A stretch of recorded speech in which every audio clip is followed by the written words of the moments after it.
అది అందమైన పల్లెటూరు. రాము అనే 25 యువకుడు ఒంటరిగా ఊరి చివరన నివసిస్తూ ఉంటాడు. అతని తల్లిదండ్రులు చిన్నప్పుడే మరణిస్తారు. తల్లిదండ్రి లేని రాము చిన్నప్పటి నుండి కష్టాలను చూసుకుంటూ పెరగడంతో చాలా ధైర్యవంతునిగా ఉంటాడు. రాము వ్యవసాయం చేస్తూ తన జీవన విధానాన్ని కొనసాగిస్తూ ఉంటాడు. పగలంతా పొలంలో కష్టపడి రాత్రికి ఇంటికి చేరుకునేవాడు. అతను వెళ్ళే మార్గం మధ్యలో ఒక మర్రి చెట్టు ఉండేది. ఆ చెట్టు మీద ఒక ఆడదయ్యం ఉండేది. ఆ దయ్యం పగలంతా కనబడకుండా రాత్రి మాత్రమే చెట్టు మీద ప్రత్యక్షమయ్యేది. అది ఒక అల్లరి దయ్యం. వచ్చి వెళ్ళే వాళ్ళను భయపడుతూ ఆనందపడేది తప్ప ఎవరికి ఏమీ హాని కలిగించేది కాదు. అలా ఆ చెట్టు దగ్గరికి రాత్రి అయిందంటే చాలు, అటు వెళ్ళే ప్రయత్నం ఎవరూ చేసేవాళ్ళు కాదు. ఆ విషయం రాముకి తెలుసు. అందుకే బాగా చీకటి అయ్యేలోపు తన ఇంట్లో ఉండేవాడు. ఒకరోజు దయ్యం చెట్టు మీద కూర్చొని ఇలా అనుకుంటుంది. నేనెవరికి ఏ హాని చేయకున్నా ఊరికే ఆట పట్టిస్తూ ఉన్నా కదా. అయినా కూడా నాకు మీరంతా ఎందుకు భయపడుతున్నారు? నాతో స్నేహం చేయడానికి ఏ ఒక్కరూ లేకుండా పోయారు. పోనీ నేనే ఊర్లోకి వెళ్దామా అంటే గ్రామ దేవతల వల్ల వెళ్ళలేకపోతున్నా. ఛీ, నా జీవితం బ్రతికి ఉన్నప్పుడే బాగుండేది. కనీసం ఇంట్లో కూర్చొని వాళ్ళ మీద వీళ్ళ మీద పుకార్లు పుట్టిస్తూ చాడీలు అయినా చెప్పేదాన్ని. ఇప్పుడు ఈ చెట్టు మీద ఇలాగే మిగిలిపోతానేమో. అయినా నాలాంటి అందాన్ని చూస్తే పరుగు తీస్తూ రావాలి కానీ ఇలా పారిపోతారేంటి? వీళ్ళకి నిజంగా బుర్రలు లేవనుకుంటా అంటూ తనని తానే పొగుడుకుంటుంది. అలా రోజులు గడుస్తాయి. ఒకరోజు రాము ఎప్పటిలాగే పొలం పనులు చేస్తూ ఉండగా ఆ రోజు అక్కడే ఆలస్యమై చీకటి పడుతుంది. రాము భయపడుకుంటూ ఇంటికి వెళ్తూ ఉంటాడు. ఇంతలో ఆ మర్రి చెట్టు రానే వస్తుంది. దూరం నుండి రామును చూసిన దయ్యం ఆనందపడుతూ ఇలా అనుకుంటుంది. దేవుడు కరుణించి నా దగ్గరకు ఇతన్ని పంపినట్టున్నాడు. ఇతన్ని ఒక చూపు చూడాల్సిందే అంటూ చెట్టు మీద నుండి మాయమయ్యి తన ముందు వచ్చి ప్రత్యక్షం అవుతుంది. ఎలాగూ దయ్యాన్ని ఎదుర్కోవాల్సి ఉంటుంది అనుకున్న రాము ముందుగానే సిద్ధమయ్యి ఉంటాడు. తన ముందు ప్రత్యక్షమైన దయ్యాన్ని చూసి ఇలా అంటాడు. వచ్చావా? నీతో మాట్లాడదామనే వచ్చాను. ఏదో అందరిని భయపెడతావంట కదా నువ్వు. ఏది నీకే కనుక ధైర్యం ఉంటే నన్ను భయపెట్టు చూద్దాం అని అంటాడు. ఆ మాటలు విన్న దయ్యం ఆశ్చర్యపోతూ నోరు వెళ్ళబెట్టుకుని చూస్తుంది. ఏమైంది అలాగే ఉండిపోయావు? సర్లే గాని నువ్వు ఇక్కడ ఒంటరిగా ఎందుకుంటున్నావు? నీతో ఇంకా వేరే దయ్యాలు లేవా అని అడుగుతాడు. దానికి దయ్యం కోపంతో ఇలా అంటుంది. ఏరా, బతకాలని లేదా?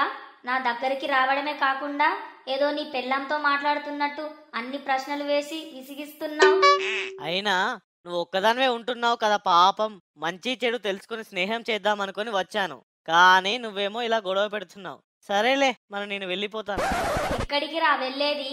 నాతో నువ్వు స్నేహం చేయడం ఏంటి? నా గురించి ఆలోచించే వాళ్ళు కూడా ఉంటారు. ఆ మాట విన్న రాము తన మనసులో ఇలా అనుకుంటాడు. ఆలోచన లేదు, ఏం లేదు. ఇక్కడి నుండి బ్రతికి బయటపడితే అదే చాలు. ఏమైంది? ఏం మాట్లాడకుండా అలాగే ఉండిపోయావు? సమాధానం చెప్పు. అయ్యో పిచ్చి దయ్యమా, అందరూ నీ గురించి చాలా చెప్పారు. కానీ నేను అవన్నీ ఏం పట్టించుకోలేదు. ఎందుకంటే నువ్వు అందరినీ ఆట పట్టిస్తావు కానీ ఎప్పుడూ ఎవరిని ఏం చేయలేదు కదా. మళ్ళీ నీలాంటి అందం ఈ ఊరిలోనే ఎక్కడా లేదు అని బయట అందరూ అనుకుంటున్నారు. సరే, ఆ అందాన్ని కల్లారా చూద్దామని ఇటుగా వచ్చాను. ఆ మాటలకి దయ్యం కాస్త సిగ్గుపడుతూ, నిజంగా నేను అంత అందంగా ఉంటానా? నిన్ను చూశాక నాకొకటి అర్థమైంది. ఊరు వాళ్ళంతా చెప్పింది అబద్ధమని. దానికి దయ్యం ఆశ్చర్యపోతూ, అదేంటి, నేను అందంగా లేనా? నిన్ను మించిన అందం ఈ ఊరిలోనే లేదన్నారు. కానీ నిన్ను చూశాకే అర్థమైంది వాళ్ళు చెప్పింది అబద్ధమని. నిన్ను మించిన అందం అసలు ఈ ప్రపంచంలోనే లేదు. ఆ మాట వినగానే ఆ దయ్యం మరింత ఆనందపడిపోతుంది. అవును కదా. అయినా బతికి ఉంటే మిస్ యూనివర్స్ అయ్యేదాన్ని. కానీ ఏం లాభం, చచ్చి ఇప్పుడు ఇలా దెయ్యంగా మారి చెట్టు మీద ఉండాల్సి వస్తుంది అని బాధపడుతుంది. అయ్యో అలా బాధపడకండి.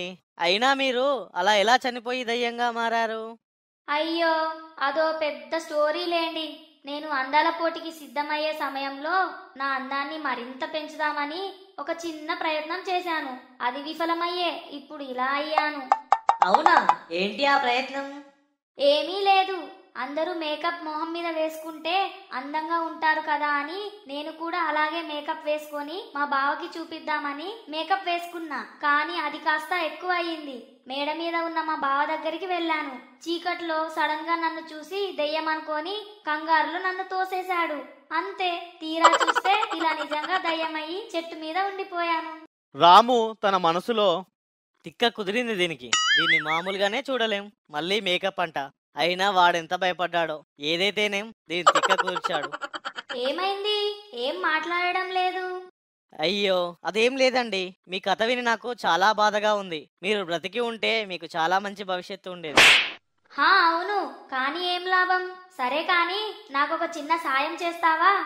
హా చెప్పండి, చేస్తాను. నాకు ఒక మేకప్ కిట్ తెచ్చిస్తావా? రాము తన మనసులో ఇలా అనుకుంటాడు. ఇది చచ్చి దయ్యమైనా దీని చావు తెలివితేటలు ఇంకా పోలేదు. అయినా ఇవన్నీ మనకెందుకులే, సరే అని చెప్పి ఇక్కడి నుండి బ్రతికి బయటపడితే చాలు.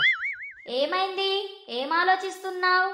ఏం లేదండి, మీరు మామూలుగానే ఇంత అందంగా ఉన్నారు కదా, మళ్ళీ మిమ్మల్ని మేకప్ వేసిన తర్వాత చూస్తే నా మనసు తట్టుకోలేదు. నేను మీకు తెచ్చి ఇస్తాను, కానీ ఒక షరతు. హా ఏంటా షరతు? మీరు మేకప్ వేసుకొని ఏ అబ్బాయికి మాత్రం కనిపించకండి, అదే నా షరతు. ఏ ఎందుకు? ఎందుకంటే మా ఊరి అమ్మాయిలకు అన్యాయం జరుగుతుంది కాబట్టి. నేను మేకప్ వేసుకొని అబ్బాయిలకు కనిపిస్తే మీ ఊరు అమ్మాయిలకు ఎందుకు అన్యాయం జరుగుతుంది? మిమ్మల్ని అంత అందంగా చూశాక ఏ అబ్బాయి ఇంకో అమ్మాయిని కన్నెత్తి కూడా చూడడు. ఇంకా మా ఊరి అమ్మాయిలకు పెళ్లిళ్ళు కూడా అవ్వవు. మళ్ళీ ఆ పాపం మీకే తగులుతుంది. ఆ మాటలకి ఆ దయ్యం మరింత సిగ్గుపడుతూ, అయ్యో మీరలా మాట్లాడకండి, నాకు చాలా ఇబ్బందిగా ఉంది. నువ్వు సిగ్గుపడుతుంటే నాకు చచ్చిపోవాలనుంది.